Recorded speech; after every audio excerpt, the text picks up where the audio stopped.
वालेकुम रहमतुल्लाहि व बरकातुहू। आप सभी हजरात ने अभी नेवादा से हमारे प्रधान जी हैं, ये बैठे हुए हैं, बहुत ही कीमती बातें हम लोगों को बता दी। हालांकि ज़रूरत तो हमें थी, लेकिन हमारे प्रधान जी ने बता दी, तो मैं अपने प्रधान जी का शुक्रिया अदा करता हूँ। और हमारे दरमियान में जो है प्रधान आबाद साहब और दीगर जो है मरगूबपुर से हमारे प्रधान आसिफ साहब और तमाम जो है मुअज़्ज़ज़ लोग यहाँ पर बैठे हुए हैं, मैं सबका शुक्रगुजार हूँ। और मैं तमाम लोगों की तरफ से ये बात कहना चाहता हूँ, और आप लोग इस बात को गौर से सुने और कान खोल कर सुन लें।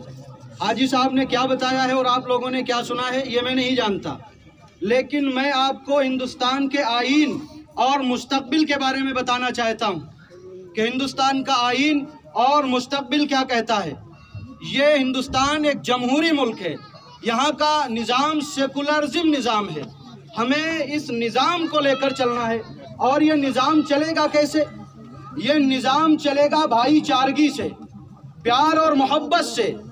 जब हम अमन के पैगामात को आम करेंगे और अपने दलित भाइयों को और अपने जो है पिछड़े साथियों को साथ में लेकर चलेंगे, या जात और पात से हटकर जब हम इन जहरीले असरात को कुचलने के लिए कोशा होंगे और कोशिश करेंगे और हिम्मत करेंगे कि ये जो है इलेक्ट्रॉनिक मीडिया हो या सोशल मीडिया हो या इस तरीके से चंद फिरका परस्त लोग जो आए दिन बयानात देते रहते हैं और वो जो है हिंदू और मुस्लिम और फिरका परस्ती के उन्वान को छेड़ते रहते हैं, हमें उन फिरका परस्तों की बातों को और उनकी नस्ल कुशी करने के लिए तमाम लोगों को मुत्तहिद होना पड़ेगा, एक प्लेटफार्म पर जमा होना पड़ेगा। और हमें ये देखना है, सन 2022 में हमें ये देखना है, अगर हिंदुस्तान की जमहूरियत को कायम रखना है, अगर गंगा जमुनी तहजीब को लेकर चलना है, अगर इलाहाबाद में आकर वो तमाम जो संगम मिलते हैं, अगर उनके जोश और खरोश को देखना है, तो ना हमें दलित को देखना है, ना हमें जो है ईसाई को देखना है, ना हमें जो है बुद्धिस्ट को देखना है, ना हमें मेरे भाइयों आदिवासियों को देखना है, और ना हमें स्वीपर को देखना है, बल्कि हमें ये देखना है कि हिंदुस्तान का निज़ाम सेकुलर निज़ाम है। और ये निज़ाम तभी कायम रह सकता है जब हिंदू और मुसलमान एक प्लेटफार्म पर जमा होकर मेरे भाइयों फिरका परस्त जो है और ऐसे जहरीले बयानात देने वाले तासुरात को खत्म करने की कोशिश करेंगे।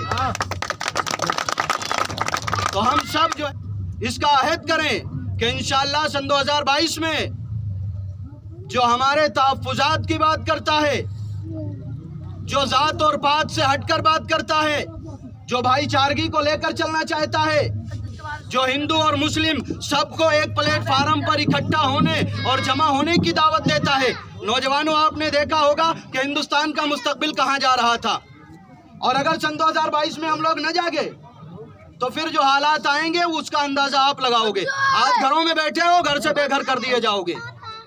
आज कारोबार कर रहे हो, तुम्हारे कारोबार को आग लगा दी जाएगी, तुमसे तुम्हारे बच्चे छीन लिए जाएंगे, मेरे भाइयों रहना दो भर कर दिया जाएगा।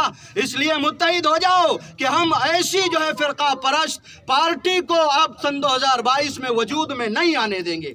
अगर दोबारा ये वजूद में आती है तो मेरे भाइयों हिंदुस्तान का वजूद खतरे में पड़ जाएगा, हिंदुस्तान का मुस्तकबिल खतरे में पड़ जाएगा। इसलिए हिंदुस्तान की बका मेरे भाइयों हिंदू मुस्लिम सिख ईसाई जब सब मिलकर जो है काम करेंगे तब ये हिंदुस्तान की जमहूरियत का निज़ाम कायम रह सकता है। और यही काम मेरे भाइयों क्या कहते हैं भीमराव साहब को, अंबेडकर साहब को मैं बधाई देता हूँ कि उन्होंने मेरे भाइयों जात पात नहीं देखा। अगर वो जात पात देखते तो आज हिंदू मुस्लिम जो ये गुलदस्ता बना हुआ है जिसमें तमाम जो है फूल लगे हुए हैं और हर फूल की खुशबू अलग अलग है मेरे भाइयों, इसी जो है अलग अलग खुशबुओं का नाम हिंदुस्तान है। इस हिंदुस्तान को बचाने के लिए हम सब काम करेंगे।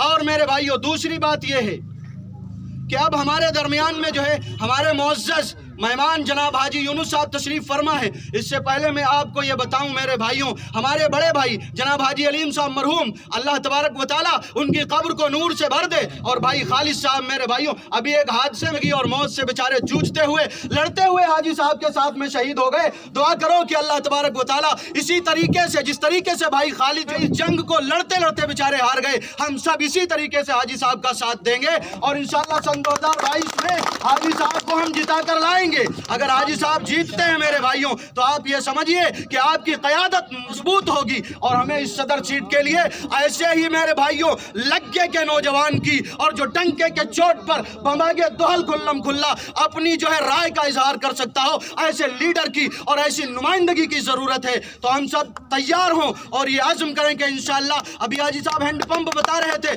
मैं आपको बता दूं नल, ठीक है, हैंडपंप ना समझो नल समझ लेना, जिससे मेरे भाइयों अब नल निशान है, या समझ लो अगर एक एक हत्थे से हमने चला दिया ना तो इन जहरीली जो है और जो है फिरका परस्त तंजीमों का जो है इस तरीके से खात्मा हो जाएगा। जिस तरीके से पानी चलता है तो तमाम कूड़े को बहाकर गंद को फेंक देता है, इस तरीके से हमें नल को चलाना है, नल वाले बटन को दबाना है कि जो हिंदुस्तान में ये गंद पनप रही है, जो ये फिरका परस्ती जूझ पर आ रही है, और ये जो चंद जो है फिरका परस्त जो है जरखरीद गुलाम, वो मरकजी हुकूमत हो या मेरे भाइयों हमारी सूबाई हुकूमत हो, वो जो उनके एजेंडे पर चंद जो है अपराध काम कर रहे हैं, इनके खिलाफ हमें मुत्तहिद होना है। और इनकी नस्ल कुशी के लिए मेरे भाइयों, यानी नस्ल कुशी किसकी? फिरका परस्ती की। हमें हिंदू और मुस्लिम सिख ईसाई से मतलब नहीं है, हमें मेरे भाइयों उन लोगों से मतलब है जो हिंदुस्तान की जमहूरियत को, हिंदुस्तान के निज़ाम को आग लगाना चाहते हैं। और जब हिंदुस्तान के निज़ाम को आग लग जाएगी, जमहूरियत मेरे भाइयों जल भुन कर राख हो जाएगी, तो फिर हमारा और आपका जीना यहाँ मुश्किल हो जाएगा। मैं इन्हीं बातों पर अपनी बात को ख़त्म करता हूँ। अल्लाह ताला हम सबको कहने से ज़्यादा अमल की तौफीक नसीब करे। और मेरे भाइयों, दो युवाओं ने जो फैसला किया है, ये दो युवा क्यों खड़े हुए हैं पता है आपको?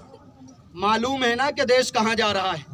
अगर हम मुत्तहिद ना हुए तो ये देश मेरे भाइयों बहुत दूर चला जाएगा और हम लोग फिर अगर इसको पकड़ना चाहेंगे तो नहीं पकड़ सकते। ताजमहल को ले जाओ भाई, जामा मस्जिद को उठाकर देख ले, बहुत सारी बातें हैं जो सब कुछ तो इन्होंने बेच दिया, रह क्या गया है? कुछ हमारे पास नहीं रह गया। अब हम ये परचून की दुकान खोल लेते हैं दरियापुर में, और भटोला और जो है बूढ़ चौराहे पे अमरूद अनार की रेहड़ी और तांगे लगा लेते हैं। ये भी सब एक दिन ऐसा आएगा कि झाड़ू लेकर बहा दिया जाएगा।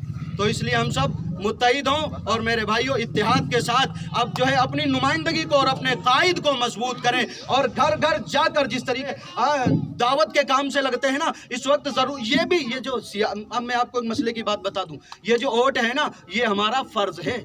ये मत समझिएगा कि मतलब डाल दिया तो डाल दिया, ये भी वाजिब है, फर्ज नहीं वाजिब है। हजरत मुफ्ती तकी उस्मानी साहब उन्होंने बताया कि वोट डालना वाजिब है, हम सब को डालना भी है। और साथ साथ में घर घर जाकर जिस तरीके से तबलीग वाले सुबह उठाते हैं, पकड़ते हैं, भाई चल अल्लाह अकबर, अजान किया, चलो ये करो, तो समझ रहे हो आप लोग। इस तरीके से हमें और आपको सबको जो है चल चल कर मेहनत करनी है, घर घर जाना है, सबको बताना है और सबको जगाना है। अल्लाह कहने से ठीक है भाई। अब इस मीटिंग का जो है इख्तिताम हो रहा है और सभी हजरात जो बातें कही गई हैं उन पर अमल